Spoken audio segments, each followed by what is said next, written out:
suñu presse à la présentation Aïchatou Pape.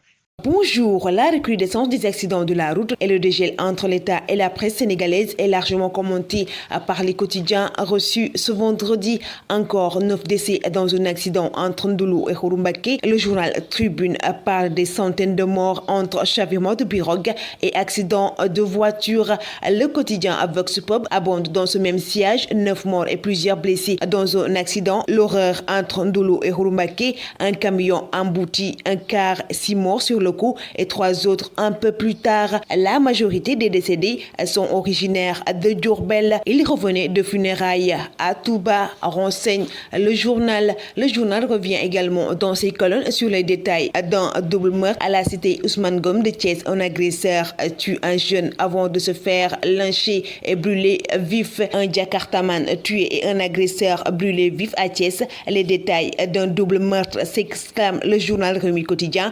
Pour avoir poignardé à mort un jeune Jakartaman, l'agresseur a été lynché et brûlé vif. Il tentait de lui voler sa moto, renseigne le journal. Amnistie, le mauvais à loi, titre le journal L'Observateur, abordant la volonté des victimes et les éclairages des juristes sur les portées de l'abrogation. Le journal traite également dans ses colonnes les témoignages des malades après transplantation rénale. Je me considère comme une survivante, rapporte le journal. Le carnage financier à la Caisse de sécurité sociale, le préjudice passe à 2 milliards, à titre le journal Libération.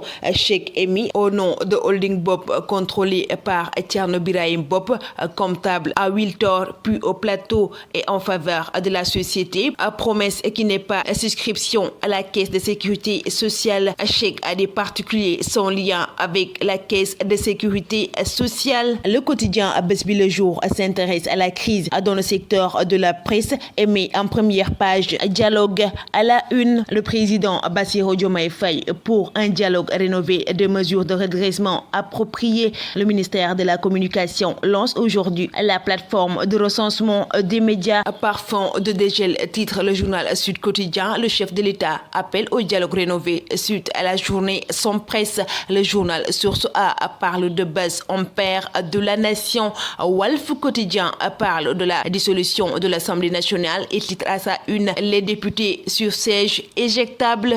Prix du riz, l'huile et sucre, ni baisse ni contrôle, lit-on à la une du quotidien Enquête. Le 24 juin dernier, un arrêté a fixé les prix du riz, de l'huile et du sucre. Près de 2 mois après, aucune effectivité, lit-on dans le journal Enquête. Les misères de Macky, dépouillé de sa sécurité et de ses privilèges, renseigne le journal Le Quotidien. L'ancien chef de l'État privé de membres de sa sécurité et ses collaborateurs, réserve de faune sauvage à Fatala de la biodiversité, titre le quotidien national Le Soleil. Le journal Record revient sur cette déclaration de Lamine Camara, milieu de terrain de l'AS Monaco. Je peux faire de belles choses. Le même journal revient en sa première page de la rencontre entre Manchester United et Fulham ce soir à Manchester pour partir du bon pied. Suñu presse vous est offert par Air Sénégal.